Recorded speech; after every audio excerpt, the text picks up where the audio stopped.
All right, 400 yards with the Palmetto AR-10, Pure 10 Gen 2. I'm a little out of breath from running down here. I'm basically running out of daylight, so I don't have time here. I gotta make these shots.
I doubt I did as good as before. It seemed like I was moving a lot more just from... I actually had to extend the stock a little bit because the first one I was a little too close and it hit me, but it threw me back a little bit because it wasn't good in my shoulder. So I needed to extend the stock in order to get it more solidly into my shoulder so the reticle wouldn't come so much off target.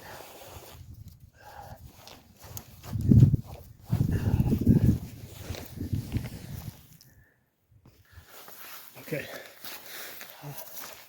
Check, make sure we're at 500.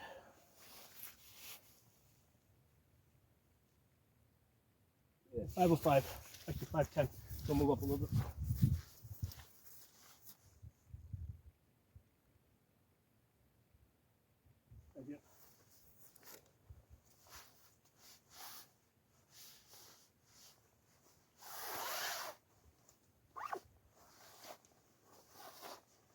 So what I'm doing is I'm swinging my arm out in order to be able to get on the ground and still keep this thing attached to my body. So it's basically just around my neck.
This Palmetto AR-10, it's in the 5th gas position, 5 of 17, locking back every time, even in that prone position. Because a lot of times when you get on the ground,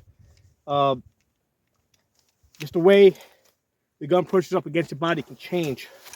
So it's been locking back great. Again, this is with the American Sniper, which is not my most accurate ammunition, but I'm using a red dot, and you know, I thought the accuracy would kind of match up with the red dot, since the red dot's not going to be super accurate.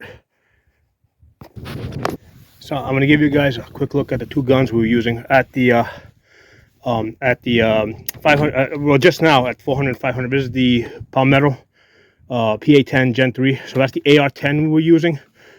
Holosun 510C with the Vortex 6X magnifier. CV Life $25 bipod. Worked just great today, man. And it's also breaking in, so I can get it on and off this thing, you know, easy without having to use the tool. I'm just using the quick detach. And for the AR, I was using Radical today. Radical firearms. I've done videos on this in the past. It's hit 1 inch at 100 yards. Again, same 510C. Right, that's your basic combat reticle, big window, red dot, and then a HM3X. I'm using a 3X magnifier on the back of that. One of the interesting things while I was shooting, and I mentioned it, because of this thing sticks out more, I had an eye relief issue, so I had to lengthen the stock so I can come back a little further back. Because what happened is I found myself, like when I had this in my normal position, which was right there, right, I found myself like trying to come back a little bit, which took some pressure off of here, and then that first shot at 400, I think it threw me out of the scope. You know, basically I lost track of the reticle. So I just lengthened this up, which allowed I didn't go that far back, allowed this to sit up against my chest, and then I could keep the reticle on target through the shots. So that's a really important learning experience today. You know, you gotta adjust your buttstock to make sure that the gun stays in your chest. Let's go look at those targets. You guys can hear the mush as I'm walking. I mean, my knees are covered in the friggin' mud, man. Almost at daylight. Friggin' sun is setting on me as I'm walking 500 yards. I can't see the holes yet, but I want to tell you guys what I did with the 500. You see that pole over there, the post, the 2 posts on either side? That's about where I wanted my hole to be. So I used the top of the post as my holding point. I just moved it over to the target. So, oh yeah, oh yeah. So, let's get the tape out, baby. Oh, this is looking pretty. 400 yards with the PMC. No, this is. No, what am I saying? This is the 308 American Sniper. 1, 2, 3, 4, 5. We've got 8 1/4 inches. No, it's either 8 and 8. The paper's bent, so it's either 8 or 8 1/2, somewhere there. Guys, 400 yards with a red dot. This is with the 6X magnifier, right? House on 510C, Vortex 6X magnifier. 1, 2, 3, 4, 5 with the 308. I think it's about 150 grain bullet. So I was right on the hold, because what I did here is like what I did earlier is I figured out that, hey, I shot this at 300 with the Wolf 556, or what was it, Wolf 193, and I saw I was impacting here, and I saw when I shot the 308 at 300 with the American Sniper, I was holding here and it dropped a little bit. So when I went to 400, right, because when I was shooting the 556, my hold at 400 was right on top of the paper. So with the 308, I held about what looked to me to be about a foot high. All right, because the 150 grain or so, whatever it is it's either 147, 149, or 150. I don't remember. That's dropping more. So I held about. I had my red dot, what seemed to be about a foot high, and I got this beautiful, beautiful group here.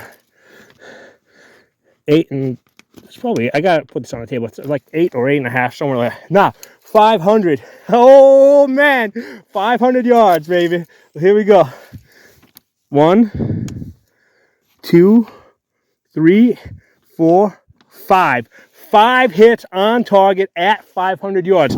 That's the top of the post there, right? So what I did is I went up, and that was my hold point, because I knew I needed to be about that high, and I just brought it over, and it just dropped them down over here. So because at 500 yards, I mean, I'm estimating the drop to be about 5 foot, and that's what it is to the top of the post. So this is what you gotta look for, you know, when you're shooting red dot 500 yards.